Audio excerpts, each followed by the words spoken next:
I made this. Uh, it's for doves and robins and possibly cardinals, but it's really easy to make. So I'm going to show you how to make it. So let's go. First thing you're going to want to do is get one of these. It's a cedar picket from Lowe's. It's like $3 or something or whatever. But when you're picking it out, make sure it's flat, ain't cupping, just solid. The heavier ones are better to work with. You're going to take it to your miter saw. You're going to fiddle around the back like a doofus to get to 10 degrees. That's the angle of the roof. And take off the end of that board right there. There you go. Throw that crap away, flip her over, and measure 10 inches off of that edge. And that's going to give you the back. Make sure, because I've done this before, make sure you put your miter saw back at 0, make sure it's square before you bring it down. But that's going to get you your first piece.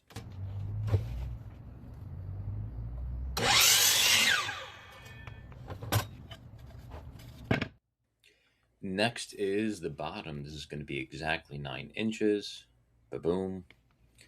And nothing fancy here. Just bring it down, cut it. Make sure you're on the outside of that line. Make sure you let the saw come to a complete stop before you lift it up. And you got your bottom. Now, I don't like measuring stuff, so I just like to compare it, right? So I'm going to line that up and then make my mark right there. And this is going to be the first side. So it's a 10-degree angle, and it's going to be perfectly in line with our back because we used it as a reference.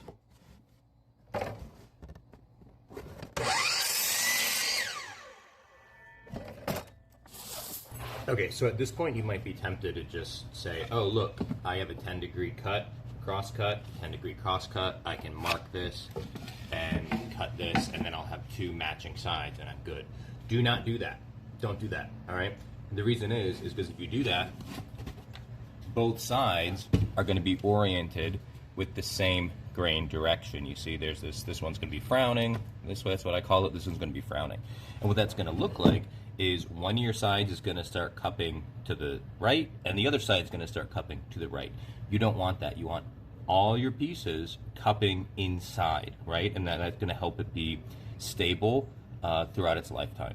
So yeah, if I'm batching these out, I will just cut it because then I can use this for another house. But if you're making this one at a time, don't do this because your house will fall apart. So unfortunately, you have to get rid of that edge. And then you're going to bring your piece in, and just to get an idea of like, hey, this is where I need to put it. And what I'm looking at here is making sure that my grain is going in the opposite way so that this is going to be perfectly kind of mirrored. All right, now you can bring it in again and get that just for the length of it. And boom, got my second side. All right, so now you can see how these 2 pieces are now have the opposite grain direction. And that means that, and you can even see right now that they're cupping into each other, and that's going to help our house be more stable over time. If I were to put these on the wrong sides of the house, it looks pretty, but you see that wobbling, and that's going to be happening throughout the entire structure. Next is your almost final cut. This is for the roof. Going to be 7.5, just square cuts.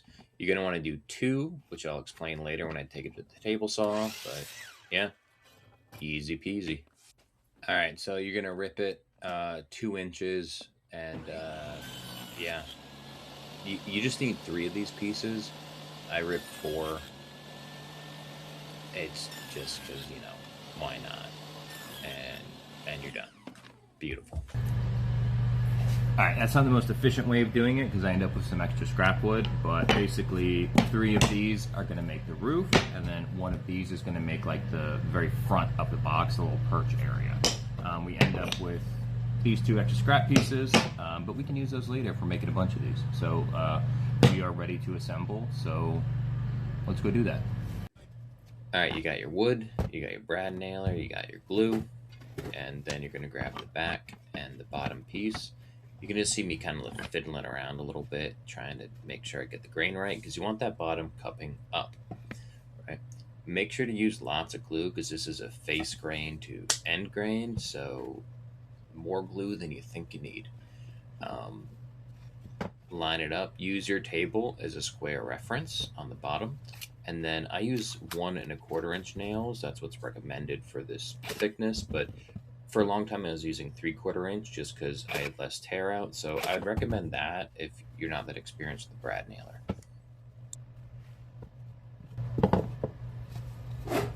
Make sure you get that grain orientation correct. Recommended too that you line it up on this edge here, so if you have a little bit extra down here, you can just sand it off. All right, making sure you're picking the right side. Just shove a ton of glue on there, slap your piece down. The more glue, the better, because ultimately the glue is what's holding the wood together. So boom, boom, boom. And then I accidentally put too much glue there. You see that on the little end there. But anyway, same thing on this side. Boom, boom, boom. Make sure you're pulling it into place so everything is nice and square. For the roof pieces, once again, we are going to worry about grain direction. So you want your wood to be frowning. That's the way it's going to cut. There we go.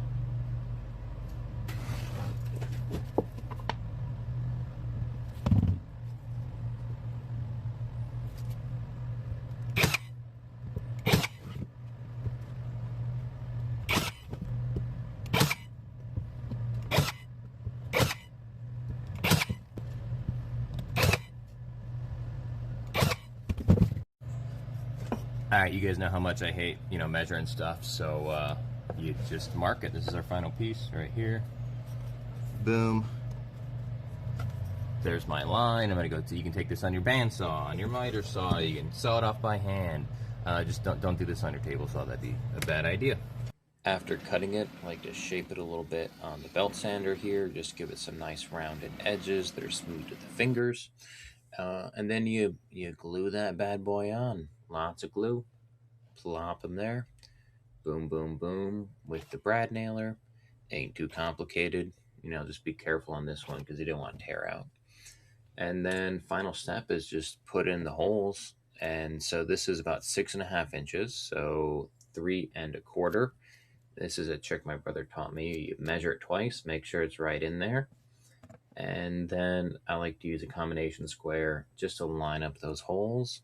And then you drill it in. Now, if you're selling this, sand it a little bit, put a finish on it. But if you're just making this for fun, you're done and you can just slap it on a tree.